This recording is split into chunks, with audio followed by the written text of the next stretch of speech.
Welcome to Season 5 of Learning Unlocked. I'm your host, Brit. As an instructional specialist in Gilbert, Arizona, I'm a total nerd when it comes to classroom strategies and educational pedagogy. Educators are the key holders to unlocking learning for students. Today, my goal is to provide you with resources and tools, the keys, to enable and accelerate learning for all students. Thanks for joining me today. Let's get started. Before we get going today, I just wanted to do a quick reminder that if you have time to rate us and write us a review on Apple Podcasts, we would appreciate it.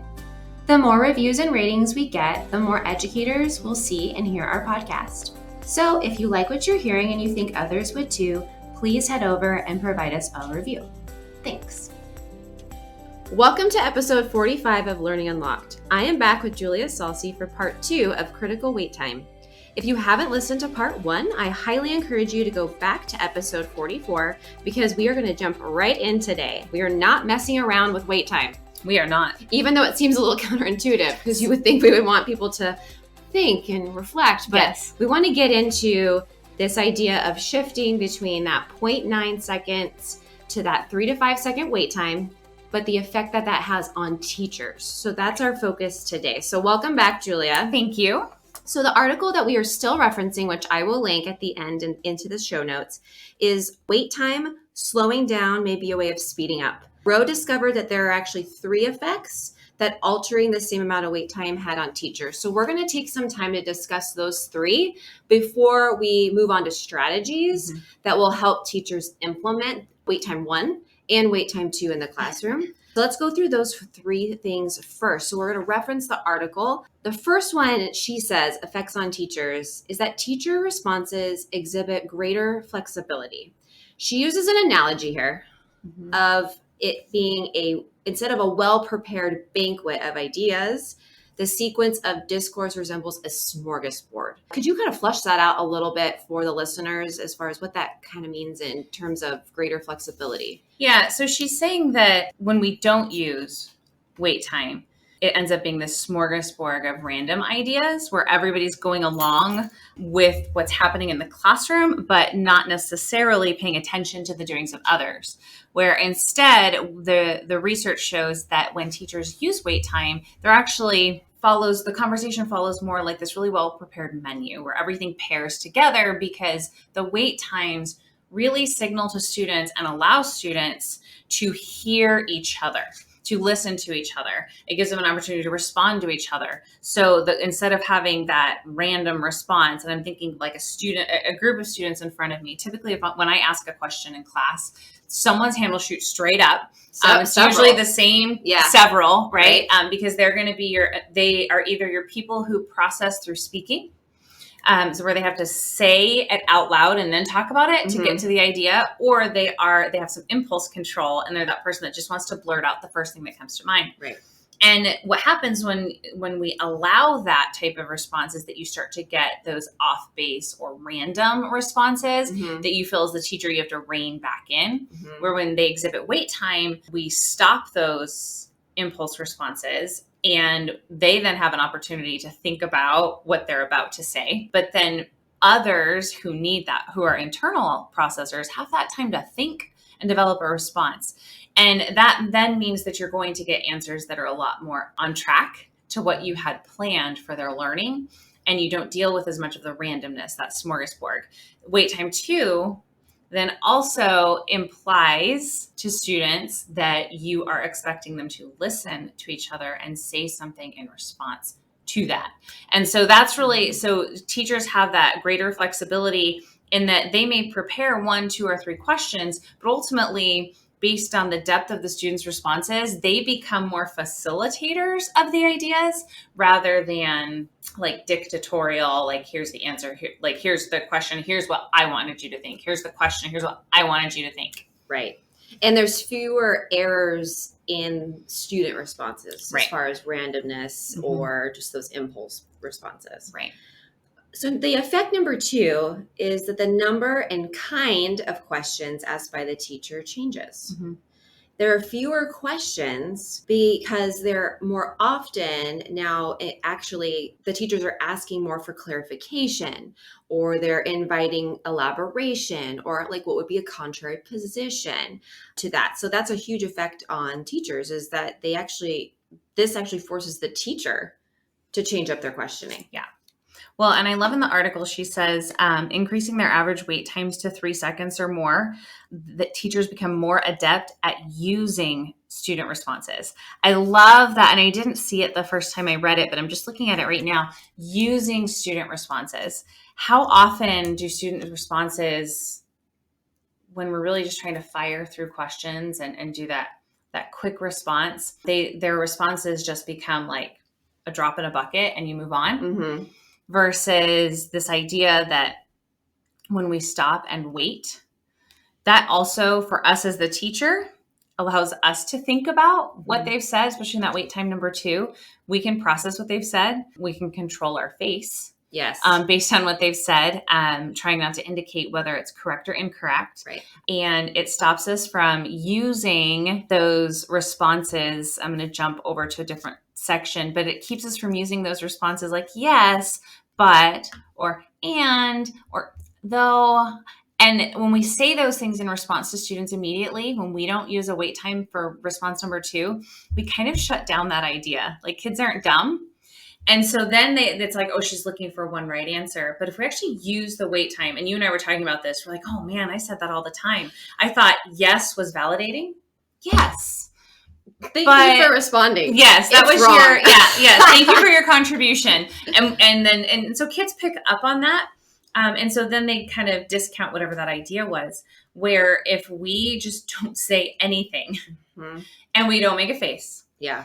And we give the students an opportunity to process what the other student has just said, most of the time, there will then be a response to that student that comes from another student. And you have this like development of ideas. You're really getting this development of thinking. And so like it says then as the teacher, you just get to ask, like prompt for clarifications or say, like, does anybody think of a contrary position? And you really then get to be that, I'm going to go back to a facilitator of a conversation rather than like this rapid fire game show of questions. Right. I think wait time for me, number 2, would be the hardest. Like, I feel like I'm really good at wait time 1. I pose the question, I wait, I get my answers, I move on. Yep. I don't ever stop to wait again. Mm-hmm. And I'm horrible at controlling my face. And I think it's uncomfortable for wait time number 2. It would have to become a new teacher habit for me. Yeah. To be like, okay, I asked a question, I waited, they responded, I need to wait again. Like, I would have to literally maybe put somewhere in my room where I would look to be like, don't forget wait time number 2. Right. Because that is where I feel like where the money is. Like, that's the money maker, because then you get, like she says, you get more advanced patterns, more complex cognitive patterns of teacher and student questioning. Like, as a teacher, you become better at asking like more complex questions because of wait time number 2. Right. And it actually makes you a better teacher. But I feel like it's that awkward, just having to think and remember that would be really hard, I think, for me. Yeah, well, and I think we get really passionate. So if it's a really wrong answer, we panic. Like, oh no, are they all going to think this? Like, no, I have to fix this. We're going to be fixers. Or we're so stinking passionate about whatever we're teaching them at that point that we have a tendency to be like, yes, and go off. That's my problem, is I want to just jump in. I have a problem with talking too much anyway, but I want to jump in and just keep going with the excitement of their idea rather than letting everybody process and marinate. Our colleague uses marinate, and Wendy uses marinate all the time. Right. Letting them marinate for 3 seconds in what that student just said. And that's really important. And actually it like she says, it gives us an opportunity to process what they've said and use it. We go back to what we were talking, what she said in there. Teachers become more adept at using student responses to get to deeper thinking. Right. Driving deeper thinking. So number 3, the effect was, this is the last one she had on teachers with that increased wait time. Expectations for the performance of certain students seems to improve. I really love this. And this is what you would expect. I think this is not like some of the student effects were like, wow. Right. But this one is like, you would expect that if you provide longer wait times, as she said, some previously invisible people become visible. And so really it goes back to, how are you creating a culture in your classroom where all student ideas are valued and all student thinking is valued? If you are only working with the race car thinkers, the ones who can immediately jump to an answer and then process off of that, you are eliminating the ideas of a good portion of your classroom. Right. And so I think the idea that this wait time really does allow students to think, to process, and to jump in because they now have something to say. I think when we talk about student discussion, let's say you pose a question, you have think time before the kids discuss. Mm-hmm. Now your invisible kids that usually don't talk or usually don't contribute had a minute, like it seems like they have, it's 3 seconds, 35 seconds, but they've got time to then be a part of the conversation. Mm-hmm. Before somebody else might have jumped in, and then now they're like, well, they've already said something and I'm good and I don't need to contribute or whatever. It gives them a few more moments to have those ideas. And then, they get to participate, and then you're going to see more engaged discussions. Well, and I'm going to go back to... And more on topic discussions, I guess I should say. Yeah. More on task discussions. And I'm going to go back to, and I know this isn't part of this particular podcast, but this idea that we have like an octopus in our working memory, right? And this octopus has a certain number of arms that catches the ideas. And this is where all of your active conscious thinking is happening.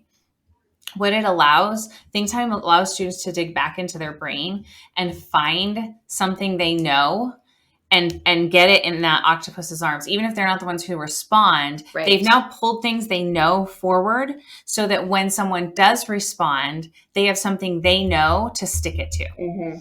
And so that allows them then to contribute to the conversation. If you just jumped in, their octopus arms are empty. They don't have anything to connect to what you just said. And then you end up with that random smorgasbord versus that well-developed menu of ideas. Or you just end up with kids that are not paying attention to you at all. She also discusses, though, that wait time, I talked about this a little bit, can be difficult for teachers to implement. Mm-hmm. Why is that? Well, there's this really powerful thing that she says that I think really resonates because we've seen it and we've all been there. It says that teachers confuse management of ideas with management of discipline. Okay, let's say that one more time so everybody can sink in, because I think that is the line of the article. Yeah, and they've observed this in the research. And it's in response to this idea that all the training techniques may be useless if teachers believe they will lose control of the class under the longer wait time schedule. Teachers confuse management of ideas with management of discipline. So in reality, longer wait times actually are proven to produce better student behavior, and where the shorter wait times, because they eliminate so much other thinking, kids will become more off task. Managing the ideas is about getting every kid's brain engaged in those ideas. Mm-hmm. When we do that, the discipline has a tendency to take care of itself. Right. But teachers are really afraid to lose that skill and drill or that game show style questioning because they think the minute they let go, right, it's going to go crazy. Mm-hmm. So I think there's a culture shift that has to happen there, which really goes to this game model that she talks about in the classroom. Before we get to that, we also need to talk about after the 4-week mark, really quickly. So if you're on board, and you're like, I need to try this. And I need to do it. I know they're right. I need to do this. This makes sense to me. The research shows that teachers are good at implementing it for about 4 weeks, and then they forget. And it falls back into the old pattern of questioning. Right. Which I can totally see. Oh, yeah. You got 500 other things you're going on. You're like, I'm passionate about wait time. And then reality hits. Right. Yeah. So really, I think the idea here is suggesting that you talk about it in your PLC regularly. Like, how are you using wait time? Mm-hmm. You remind each other. You put things up in your room Yep. to remind yourself. I was talking with a group of teachers. I said, would you put on your calendar 4 weeks from now, just wait time? And so when you get to that day and you look at your calendar and see wait time, it's that good. Oh, am I still using wait time? I need to remember to use wait time. So just keeping it, because it is easy to get caught up in all the other things of teaching. This is that simple one that gets overlooked. But if the research says if they just have a chance, teachers have a chance to just talk about it with someone else about wait time, they'll remember again and it'll just keep going. So I just wanted to hit that before. Make it a norm of your PLC. Yeah. Oh, that's a good idea. Yeah. Make it a norm of your PLC. All right. So she talks about the game model analogy of the classroom. Can you summarize what she's saying here as far as what game do we play as teachers? Yeah, so it reminds me, the way she describes it, as a game of chess, right? Because you have different pawns that are allowed to do different things. But essentially, she says there's 4 moves in the classroom. If the classroom were a game, there's 4 moves. The first move is structuring. You can give directions, state procedures, or suggest changes. The second move is soliciting, asking questions. The third move is responding, answering solicitations, expanding on a structure move, continuing a line of reasoning. And then the fourth move is reacting, evaluating statements made by self or another player. So structuring, soliciting, responding, and reacting. And she says, in most games, satisfaction is high when both players have access to all the moves. Mm-hmm. In the classroom, on short wait time schedules, the teacher typically monopolizes 3 of those moves: structuring, soliciting, and reacting. Students only get to play the role of responding. Mm-hmm. And so when we talk about that, that's playing. When you play a game, you want to have access to all of the roles, right? You want to be able to move any of the chess pieces when it works for what you're doing or what you're thinking. Mm-hmm. In classrooms with that short wait time, the teacher is monopolizing 3 of those roles and you are just the responder. When we expand wait time, we invite students to play more roles in that classroom game. And it's just like if you're watching a game on TV and it's a blowout, you're not interested, right? Yeah. And this is like a blowout. It's a 3-1. Mm-hmm. Like I'm done. I'm out. Right. And it's 3-1 for the race car brains. Mm-hmm. Really? Yeah, they get to be a part of it. It's almost like I use an analogy of like pass the ball in class, like a basketball analogy, which is really funny because I know very little about basketball. But it's the idea that you're running the ball up the court. It's either one player just moving that ball and slam dunking it, and the other ones are like, "Ooh, happy we can move on, right? We've scored this point. We've gotten this question right. Let's move on." But they weren't really part of that play versus the passing of the ball back and forth to all of the team members. But even those that are on the court getting the ball passed back and forth can have a tendency to just be your race car kids. Wait time brings in the whole team. The whole team is running the ball up the court, which in basketball would be like break the rules. It would produce something, but in the world of the classroom, you want to break those rules. Right. You want the whole team playing. And you want it to be a close game. Yeah. You want the teacher and the kids and the students to be in a close game so that everyone's involved. Yeah. Everyone's like, whoa, what's going to happen next? So I think that is a good kind of rolling into my next question, which, how does this model, it's from 1986, right? Compared to the direct instruction model that Barbara Oakley and Beth Rajowski and Terrence Janowski, we always mess up these names. I know. Discuss in chapter 5 of the book Uncommon Sense Teaching. Because I feel like this, when I read this section, it immediately made me jump to this part of this book. How does that fit with the direct instruction model? So I guess first we need to talk about how Uncommon Sense Teaching structures direct instruction.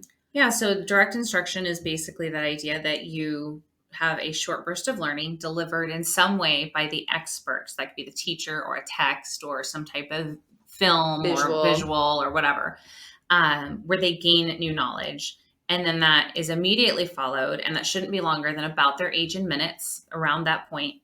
So we're not watching an entire documentary. Correct. Right. You might be watching 9 minutes of the documentary because you have 9-year-olds in your classroom. Yeah. But then they are immediately doing some type of active learning experience. And this is really where you pass the ball to them. Mm-hmm. And this is where you give them more of the roles Right. that she talks about in the game model. So instead of just becoming responders, they now get to ask questions or evaluate statements made by others based on whatever structure you've given them for their active learning experience. And then you go back to another short burst of learning, another active learning experience, another short burst of learning. So these two ideas tie together. If we go big picture, the active learning experience becomes the wait time of lesson design. Right. Right? That becomes a larger wait time because it's a whole thinking and engagement experience. Mm-hmm. But then we go down to the smaller level.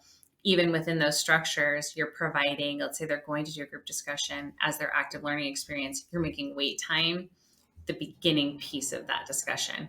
Everybody stop and think. Nobody talk. Then we'll begin the discussion. Mm-hmm. We'll talk about some structures for that in just a minute. But ultimately, they feed each other. They're saying they're building on each other's ideas there. It does allow for students to be able to be a player on this chessboard, if we're using that analogy, a lot more if we use that direct instruction model. So it really pairs like 1986 research with, oh, shoot, I don't know when this book was written. I know, actually, I don't either. It's coming out of my mouth. Off the top of my head, I did. I don't know right now. But with newer, obviously, research, wait time does fit in a traditional teaching model. Because I do feel like some teachers may be saying, I don't have time for wait time. Mm-hmm. I need to cover some material. I have to get through this curriculum. What would be your response to that, to those teachers who are feeling as though maybe they feel like they've got time for wait time 1, but they don't have time for wait time 2? Yeah. Well, I think it's that reminder of, well, what are you spending your time on first? And let's look, because we know that the power of wait time 2, the research supports it. By the way, that book you talked about was 2021. Okay, so we went from 1986 to 2021. Yeah. Here we go. So really it's about what is it ultimately that you want them to walk out of your classroom knowing? Because you can cover as much as you want. You can stand up there and you can fill their heads with as much information, but the minute they turn and walk away from your classroom, that dumps out if you do not provide active thinking and active learning experiences. So if you don't have time for some active learning, which by the way, doesn't have to be long. No. It does not have to be lengthy. Like you can have a 1-minute discussion between 2 students with a partner that had wait time to begin with. Remember, 3 seconds. Everybody think about this for 3 seconds. What would your response be? I want you all to feel 3 seconds right now. Awesome. So now you have a response. Here we go. Right. So 3 seconds is not a game changer to your time schedule and as a teacher. But if you want them to learn it, if you want it to stay in their brain, you don't have a choice. You have to include active learning. And part of active learning is wait time and think time, the individual wait time and think time. How does wait time help all students in the classroom, both neurotypical students and neurodivergent students? Well, so we've been talking all along, I think, about neurotypical students. We talked about the effects that has in part 1 of this series. We talked about the effects that has on students. Let's talk about your neurodivergent then, right? So you have your gifted neurodivergent, and then you have your special education or your just like learning disorders. And wait time, no big surprise, is beneficial to students with ADHD or students who have some type of learning disability, because it gives them time to process what was just asked. I mean, that half the time that's where they're at, where you're already having your race cars answering, but your student, let's say with ADHD, is just now like processing that question, finding the information, which is in their brain. Right. And bringing it forward. The wait time is going to allow them to do that. But then on the gifted end of the spectrum, they found that, going back to that game model, that students that are highly intelligent really enjoy wait time, because it lets them play more roles in the classroom. Right. and it engages them and it prompts them to think more deeply about what they're saying, even if they're being asked to listen to a response from someone and maybe it wasn't as in-depth or as correct as they would have done it, they're processing and evaluating what was said, and they're going to have an opportunity then to kind of chime in on that. And that's taking them into a different role than just, hey, I have the right answer. Hey, I have the right answer. Right. Hey, I have the right answer, right? There's much more happening in their brain, and they really like that. It engages them more. So wait time is good for all students. When we say all, we mean the neurotypical and the neurodivergent. Yeah, and it also mentions in this article from Vanderbilt that it also helps English language learners as well. Hugely. Oh, absolutely. So, I mean, there's a huge, you're helping all of your kids. And so there's a couple tips for implementation. So maybe let's just go through those and then we'll go into strategies. Absolutely. So tips for implementation. There's a really great article from the Iris Center, which we'll link, where it talks about these tips for implementation. And really, I encapsulate them as this is a culture you're setting up, right? So slow the pace of instruction. Okay. Allow it to encourage more student participation and discourse. So you do have to know, and this goes back to teacher clarity. You got to know at the beginning of a lesson what the essential takeaways are for these kids, the essential learning bits are, because that's where you spend your time. That's where you slow your pace of instruction. And that's where you encourage that discourse. Expect all students to answer questions and be active participants. We're going to talk about strategies for that. That bullet is so big. I know, it's loaded because it's not what we always see in classrooms. No. The expectation is Mr. So-and-so is going to ask a question and Susie always answers the question. So everybody's like, oh, Susie's got it. Right. Yeah. And they can just kind of sit back and do whatever. Offer longer wait time for English language learners or students who have difficulty processing. I would add some supports for those students. For sure. Monitor your wait time. And it says using a device or by silently counting. Yeah, I'm a silent counter. Me too. Yeah. And then create a climate where students feel safe to share their thoughts. It's huge. So again, that really comes from how you respond. The first couple of times that you respond to an incorrect answer will set the tone for kids for whether or not they will respond. Well, and it's okay to not have the correct answer in our discourse of questioning, I guess is what we were talking earlier about. Okay, so we used to say, yes, but and so I was like, but what else would you say? Right. And it was like, well, you would say nothing, right? You'd wait for another student to jump in for wait time 2. Yep. And then we were kind of brainstorming, and it was funny. We both said this at the same time, and maybe instead, after you've given wait time 1 answers, wait time 2 answers, say, okay, kids, now let's consider this idea that Katie brought up. Let's talk about this. And then kind of that's a huge climate shift. Then Miss Salce always has the right answers. Right. Or I just have to figure out what Miss Bingold's answer is that she wants. That's totally different. Right. Rather than that discovery of the correct, you're still going to get them to the correct answer. It's not about letting them wander off forever. Yeah. Right. You're still setting boundaries to their thinking. But if they think their way to it, they're going to remember it much more than if you just drop an idea in there and it disappears. The other thing I want to bring up right now is that when you're asking questions in class of students and they're responding and you're kind of developing this discourse, this is not the time to address their speaking skills. No. It's that will shut them down very quickly. Your goal is for ideas to come forward. It doesn't really matter how they come forward. So sometimes their teachers want to focus on like or don't start with this, or always begin with this. And by all means, that has a place in learning. But in this type of learning experience, your goal is ideas. Right. In the same way you wouldn't expect like a quick journal, quick write to have correct grammar and punctuation and spelling. You're not worried right now about correct like responses or the way that they speak. This is more of an informal, low stakes situation. Right. And we want to talk about that. Students want to feel safe to share their thoughts. Right. We don't shut them down. It's sometimes we do things that we don't even realize shut kids down. Yeah. And so in this case, I'm just going off that bullet, creating that culture where kids feel safe to share their ideas. They really want to feel safe to speak without judgment in those types of situations. Right. Especially in front of their peers. Yeah. Okay. So to review, we've been talking about it a lot, but wait time 1, teacher asks the question. Yeah. And waits. Yep. 3 seconds. Yep. Or maybe 5. Or more. And your wait time can be whatever you want, just not under 3. Right. It can expand.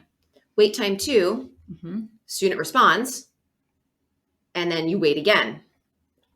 That's the hard one for me. Because you're waiting for another student to respond. Yeah. And you're not saying anything like yes or but or and or though, and you're not making any facial expressions. Yeah. Okay. Yeah, because wait time, when they give the wrong answer, the incorrect answer in wait time 2, it's kind of like a window shattering. Yeah. And for you, and you're just thinking like, oh my gosh, this is going to be like this is danger. I can't let the other kids think this is right. But just calm down. Just wait. Yeah. Just wait. Let another student pick it up and continue from there. Right.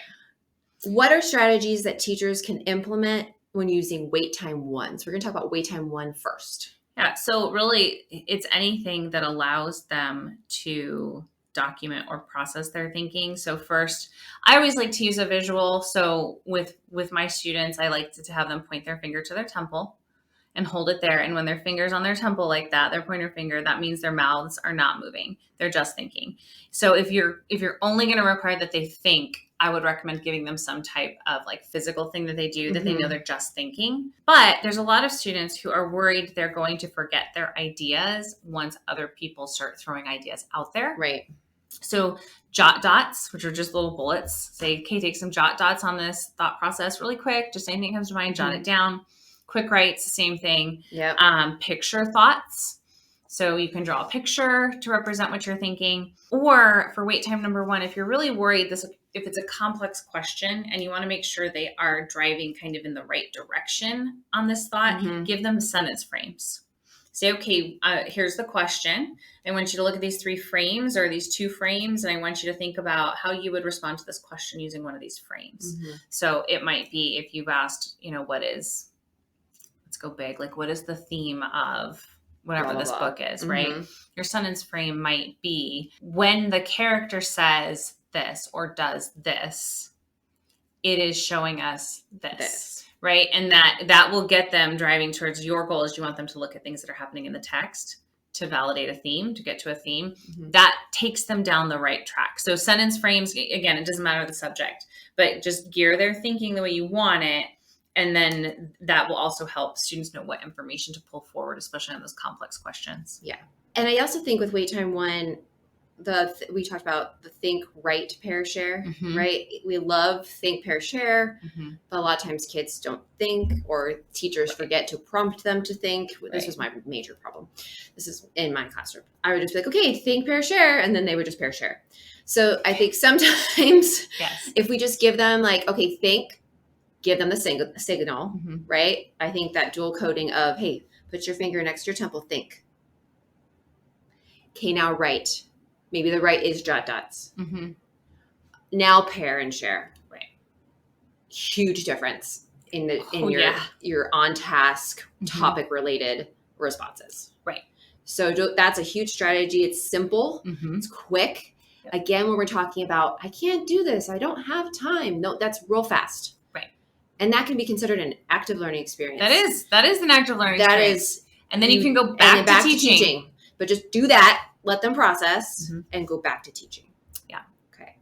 All right. So then this is where I would need help. What are some strategies for wait time number 2? When you're in that, I've posed a question, the students have responded, I'm waiting for other kids to talk. Yeah. And I'm feeling awkward and I'm starting to sweat. So let's go back to response frames. Okay. So we've given them sentence frames that direct their thinking. Now, do they know how to respond? Right. To appear. And the reality is they don't, because they don't respond to each other like in social conversations the way we would respond to each other in academic conversations. Right. So they need to learn that. Bruh. Yeah. So they need to learn how to begin a response to someone in a way that validates what was said or shows that they were processing what the person was saying. So give them response frames during that wait time. So you can have a set few of them. Maybe you just walk over and put your hand next to 3. They're always on the board, and you just stand there after the student gives their first response, and you just go to the response frames. Yeah. That's an indication to them that, hey, she wants me to say something about what he just said. Right. Oh, here's some ways I can start that. Got it. So that allows you as the teacher to at least feel like you're doing something. Yeah. During that. A little bit of a advantage. Yeah. Yeah. Remember our response frames. Yes. Poster. Yeah. Yeah. Hint, hint. I need someone to respond. Repeat, pause, and ponder. So as the teacher, you can repeat and I do that a lot because sometimes students will say something, but anytime a student is speaking, I actually move closer to them. During an evaluation once, an administrator noticed that every time a student spoke, I went and got within like 1 desk length distance from them. And it really showed that I validated and wanted to hear what they were saying. Right. So, but then I can hear them, but sometimes they're quiet. Yeah. And so you, as the teacher, you can repeat. Okay, so Susie has said this. Because if that's not evaluative. Right. You're just repeating it. Right. So, okay, if anybody didn't hear, Susie said this. Let's now pause and ponder. That's it. You're indicating, you're repeating. You ask the kids, let's pause and ponder what she said. Then you can go point to your response frames if you want to. If you want to, yeah. But you've set up at least that you want them to do that. You can use a like and wonder. There's one thing I really like that was said, but I wonder, or I wonder if. You can leave the but out. Please leave the but out. But I really do like the like, because that helps create the culture. Kids are now validating other kids. Correct. Yeah. And the wonder is great because you're bringing curiosity into it. You could also take a response and write it up on the board and say to students, okay, here's our response. What ideas can we add to it? What questions could we generate? Okay. Right. And so then you're putting a structure in place to facilitate them responding with each other, but taking that idea to stop, think, and then respond.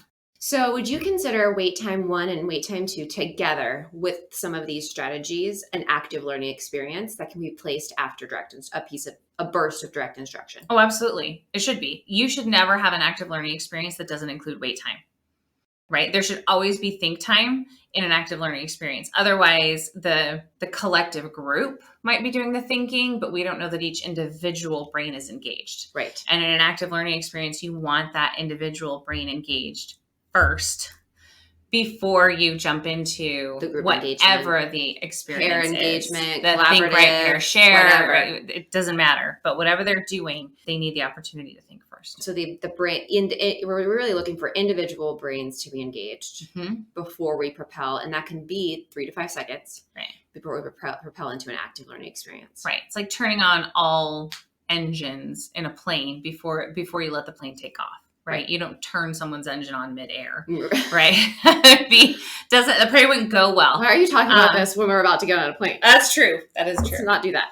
All right. Rapid fire. You ready? Yeah, these are truly rapid fire. I've not seen them. Okay. I cheat every time. I know. No, you didn't cheat last time. I didn't cheat last time either. So I like these on the fly where I just pull there you is into no the wait office. time, though. I would just like to put forward these rapid fire questions do not allow me any wait or would you time. like them to wait time questioning? Okay. If we put wait time in the dictionary, what image would appear next to its definition? Well, I always see the movement that I do, which is like the finger pointing to the temple. So there would be a head with a finger like pointing or to that the temple. Like that pondering emoji. That's like I'm wondering. Yeah. Yes. Okay. See, it's gonna be okay. I know. All right. What habit holds you back the most? Oh, interesting. A habit. I have things that my brain does that hold me back a lot, which is I have a lot of things that I want to do. And there's way too many, but I start them anyway. And so then I get a lot of things that are partially started. So your habit is unfinished projects. Yes. That holds you back the most. Yeah. You should see my crochet bag. There's like 5 different crochet projects going on at the same time because I'm like, ooh, that's a good idea. Let me do that one too. Oh, and this one as well. So, and I do the same thing in the way I think at work, which is a benefit sometimes, but also a disadvantage because it stresses me out. I think this question, I put this in here, I think it's a great question to ask kids. Yeah.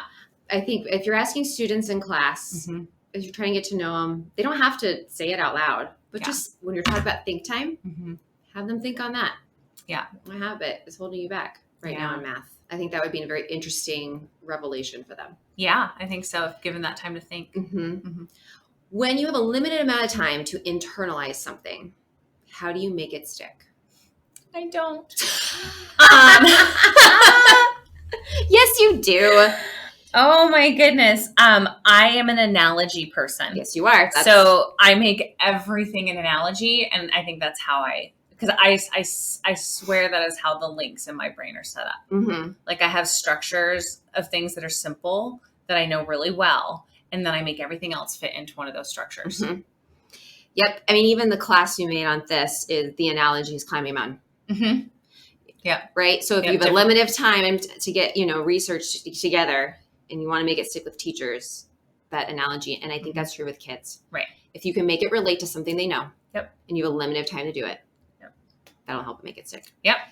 When you were in the classroom, what was your favorite skill to teach your students? Oh gosh, this is hard. It's the season finale. We had to go big. I know. I loved teaching kids to argue, which I think falls into this whole idea of wait time and thinking. And I loved teaching them that like how an argument is not a fight. Right. That it's a discourse. It's a listening. It's showing that you've listened and that you understand ideas that are different, but you can still prove that your idea in your position is much correct. More valid. Yeah, is correct. So yeah. I really loved getting to teach that to students, whether it was a candy bar, like what's the best candy bar? Yeah. Or, with something bigger. And always leading them in with something fun and easy is good, right? Until you get to the bigger topics where they have to defend it. But Well, and I would always tell students, like, this is your opportunity to learn how to actually manipulate your parents. Yeah. And then they're like, fine. Oh yeah, I'm there. I go, because then you're gonna be logical. You're gonna show you understand what they value and what's important to them. But you can still make your case. And that's a life skill, right? That's why I wanted to talk about skill, right? And not content, because really what we're trying to teach is skills. Oh, absolutely. Yeah. How do we get these kids to be able to be productive members of society? Right. Eventually, and be able to take care of themselves. What is something you are truly grateful for right now? My children and my family and my coffee. Which today is gingerbread flavored. It is. Yeah, we're 'tis the season. 'Tis the season. So, okay. Final tips about wait time, especially if teachers haven't been using it effectively and want to start soon. We're in the season finale. We're going into winter break. Yeah. They're like, holy cow, I need to start this after break. Do you have like maybe 2 tips? Anything that is essential? Start with wait time 1. Okay. If you don't do it at all, right. Start with wait time 1. Okay. Just wait when you ask a question. Intentionally give students and make it clear to them. Like, hey, I just started to realize that I don't give you any time to think. Here's what thinking is going to look like. You can take jot dots. Here are some response frames. Thanks. I'm going to point to my temple, whatever that is. But start with wait time 1. When you get wait time 1 down, then start delving into wait time 2, which is the harder of the two. And we've admitted we struggle with that ourselves. You're going to see a gain in student engagement and participation, even with just wait time 1. You're going to see a gain in depth with wait time 2. Right. Okay. And so let's start by getting all kids' brains on and engaged, and then we can look at going deeper. Get some complexity to it. Also, I would probably add, you just accept the idea that it might be uncomfortable and be okay with that. Yep. Yeah. They might be awkward at first. The kids are going to look at you like, why aren't you saying anything? Right. Right. And also, and like, I really did like that you just said, just be transparent with your kids. Here's why I'm doing this. Yeah. Here's the research behind why I'm doing this. I really want everybody to be engaged and involved in our class. You're creating a culture when you're vulnerable with your kids like that. And if you haven't created that this semester, it's not too late. No, absolutely. You can come in and be that human in front of your students and also show them that if you can explain why you're doing something, why they're doing this particular strategy or this particular structure, it builds your credibility as a teacher because it shows the students that, hey, he or she actually wants me to learn. Right. And has spent time thinking about what the best way that is for me. And so I'm going to trust that this teacher is going to get me to the point of learning. Right. And you will get that engagement. Okay. Well, thank you for coming on in our season finale for wait time. This is critical and crucial. And I think the more we use it and the more we get used to using it, I think that as a whole, our students are going to benefit greatly from it. So, and I just want to throw in there that even though we've talked about this in great detail to a great level of complexity, this is one of the simplest things you can do to have the biggest gain with student learning. It's quick. And especially if you just start with wait time 1, yep, you're going to see a huge amount of gains. So, all right. Thank you very much. Thank you. Thanks for listening. I hope you've enjoyed this episode of Learning Unlocked and finding out more about critical wait time. If you listened today as a GPS educator, you can receive PD recertification credit by visiting the Employee Hub page through our GPS portal and navigating to professional growth and then selecting PGD's podcast Google site. Just a reminder that we are on Facebook, Instagram, and Twitter at GPS Prof Growth. That's at GPS PROF GROWTH. For more information or resources from this episode, please visit our website at learningunlocked.libsyn.com/website. We are distributed by Libsyn to Apple Podcasts, Spotify Podcasts, iHeartRadio, and Audible. Episodes are also available on our PGD YouTube channel under playlists. Our intro and outro music are licensed from Melody Loops.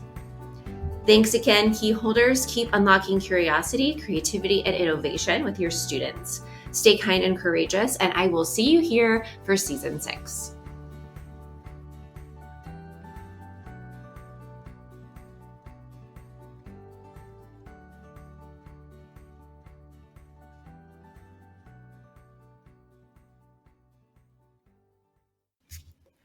Welcome to episode 45 of Learning Unlocked. I am back with Julia Salce for part-time.